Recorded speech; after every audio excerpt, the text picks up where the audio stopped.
کہ آج جھگڑا صرف اس بات کا ہے کہ میری بات نہیں مانی گئی، تیری بات نہیں مانی گئی۔ میرے دوستوں اور بزرگوں، ہاتھ جوڑ کے کہہ رہا ہوں کہ مدرسے کو اس سے الگ رکھا جائے، مدرسوں کو الگ رکھا جائے، مسجدوں کو الگ رکھا جائے، مسجد کا معاملہ مسجد تک رہے، مسجد کا تعلق مسجد تک رہے، اور اپنے گھر کا جھگڑا اپنے گھر میں رہے، اور اپنی گلیوں میں رہے، اپنے محلے میں رہے۔ اسے میں مسجد میں لانے کی ضرورت نہیں ہے۔ اگر آج آپ مسجد میں لے کے آئے تو کل قیامت کے دن یہی مسجدیں گواہی دیں گی رب کی بارگاہ میں، مولا انہوں نے اپنے سجدوں سے تو مجھے نہیں سجایا لیکن اپنے جھگڑوں سے سجایا تھا۔ مولا جس طریقے سے انہوں نے بھی جھگڑا کیا ہے، انہیں بھی تو جہنم میں ڈال دے۔ جہنم کے خوف سے ڈرو، جہنم سے بچنے کے لیے اپنے جھگڑوں کو جو ہے مسجد کے اندر قتل، مدرسوں کے اندر نہ لے کے آؤ۔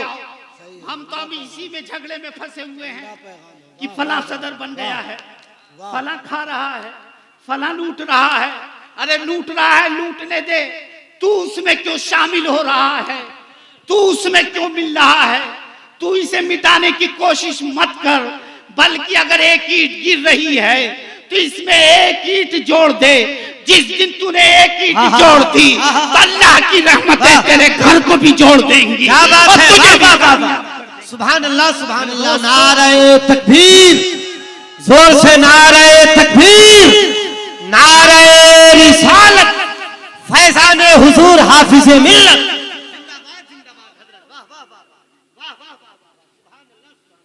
اور میں بتانا چاہتا ہوں، ہم تو آپس کے جھگڑوں میں مدرسوں کو ختم کر رہے ہیں۔ جا کے آپ آفس میں دیکھیے، سبحانی صاحب صحیح بتا رہا ہوں، ڈی ایم او آفس پہنچ کے دیکھیے، اتنی درخواستیں مدرسوں کے خلاف پڑی ملیں گی کہ ڈی ایم او آفس کے سارے کاغذات ایک طرف اور شکایت والے کاغذات ایک طرف رکھے جائیں تو ان کا پلڑا بھاری پڑ جائے گا۔ یہ حال ہو چکا ہے، آفس میں جا کے دیکھ لیں۔ ہم تو اسی میں الجھے ہوئے ہیں۔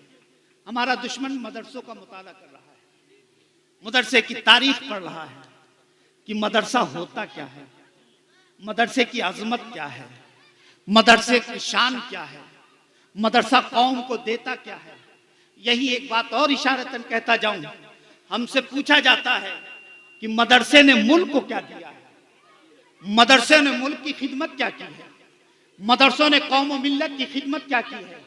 تو میں ابھی اسی بات میں بتانا چاہتا ہوں کہ مدرسوں نے قوم کی کیسے خدمت کی ہے اور مدرسے نے اس ملک کی کس طریقے سے خدمت کی ہے۔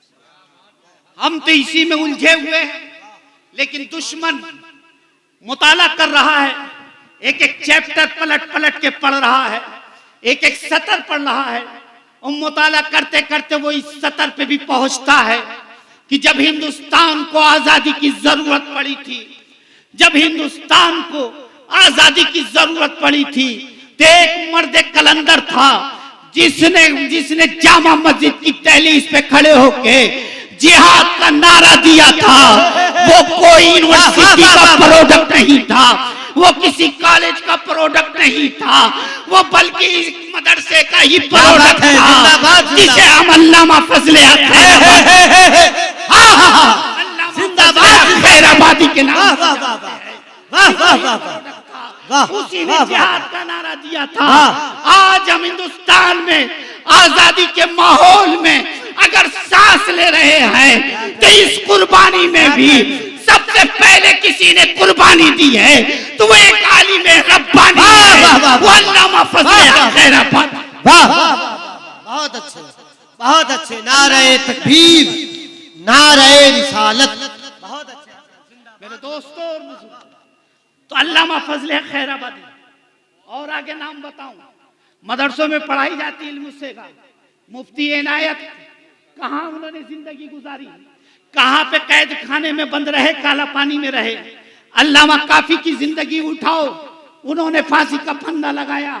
یہ کسی یونیورسٹی کے پڑھے ہوئے نہیں تھے بلکہ ٹوٹی ہوئی چٹائی پر بیٹھ کر قال اللہ اور قال رسول کی صدائیں لگانے والے تھے۔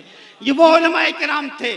اور ایک تاریخ بتاتا چلوں، آپ دلی سے لے کے لاہور تک جتنے درخت تھے، ہر درخت پہ کئی کئی سر نظر آ رہے تھے یہ شہید کوئی اور نہیں تھا، یہ مسلک اعلیٰ حضرت جماعت اہل سنت کے علماء کرام تھے جو 27,000 علماء شہید کیے گئے تھے اسی ملک کے لیے، اسی زمین کی حفاظت کے لیے علماء نے یہ کام کیا ہے۔ اور ان علماء کو پیدا کس نے کیا ہے؟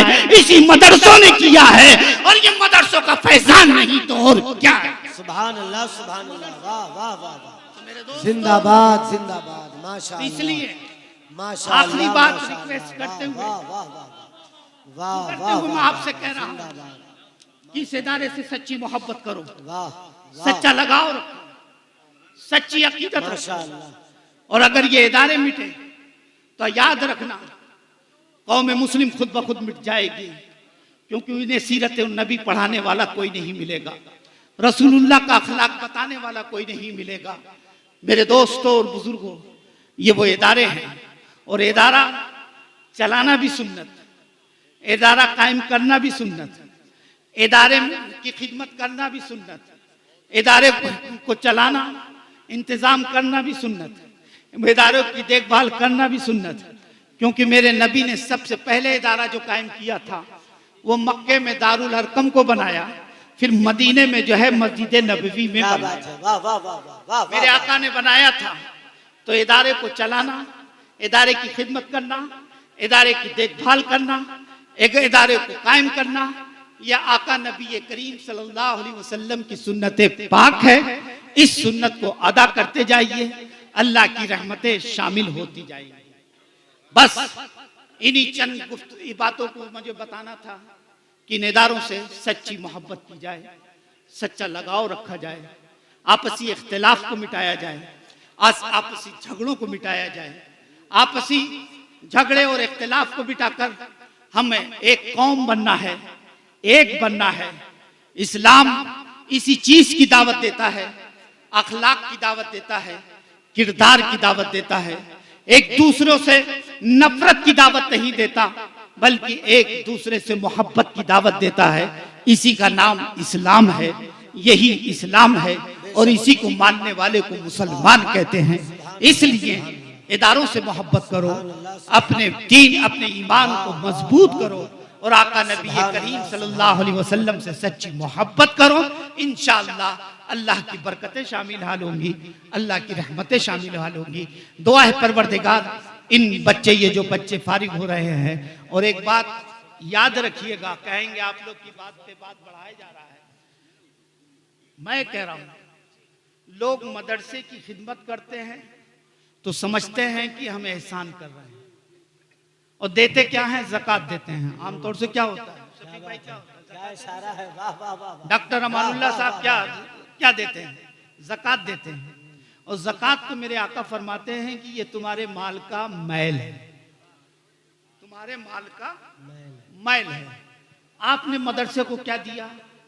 میل دیا، لیکن مدرسے کی ذرا وسعت ظرف دیکھو، تم سے تو لیتا ہے میل، اور تمہیں مفسر دے رہا ہے، تمہیں محدث دے رہا ہے، تمہیں مقرر دے رہا ہے، تمہیں خطیب دے رہا ہے، تمہیں امام دے رہا ہے۔ میں تو کہتا ہوں کہ تمہیں سچا پیر بھی مدرسہ ہی دے رہا ہے۔ سبحان اللہ سبحان اللہ، سچا پیر مدرسہ ہی دے سکتا ہے، ورنہ اور کوئی نہیں دے سکتا ہے۔ سبحان اللہ، تو یہ ساری چیزیں مدرسہ دے رہا ہے، یہ نعمتیں مدرسہ دے رہا ہے، اور یہ اسی لیے میں نے آیت کریمہ کی تلاوت کی تھی، ترجمہ کر دوں ورنہ لوگ یہی کہیں گے کہ آیت پڑھی اور انہوں نے اس پہ کچھ بھی نہیں کہا۔ یہ جتنی باتیں میں نے کی ہیں اسی کے صدقے میں کی ہیں، اسی کے روشنی میں کی ہیں۔ وَأَمَّا بِنِعْمَتِ رَبِّكَ فَحَدِّثْ، تمہارے رب کی جانب سے جب تمہیں کوئی نعمت ملے تو اس کا شکریہ ادا کرو، اس کا چرچا کرو۔ میں کہتا ہوں کہ ایک مومن کے لیے سب سے بڑی اس کی نعمت ہے کہ اس نے ایمان عطا کیا اور اپنا محبوب عطا کیا، اور اپنے محبوب کے صدقے میں یہ مدرسے عطا کر دیے کہ اس سے ہمارا ایمان بھی محفوظ ہے، ہمارا عمل بھی محفوظ ہے، ہماری تاریخ بھی محفوظ ہے، ہماری سیرت بھی محفوظ ہے، ہم بھی محفوظ ہیں، انشاءاللہ ہماری نسلیں بھی محفوظ رہیں گی۔ یہ اللہ کی عظیم نعمت ہے مدرسہ، اس کی حفاظت کرو۔ وما علینا الا البلاغ۔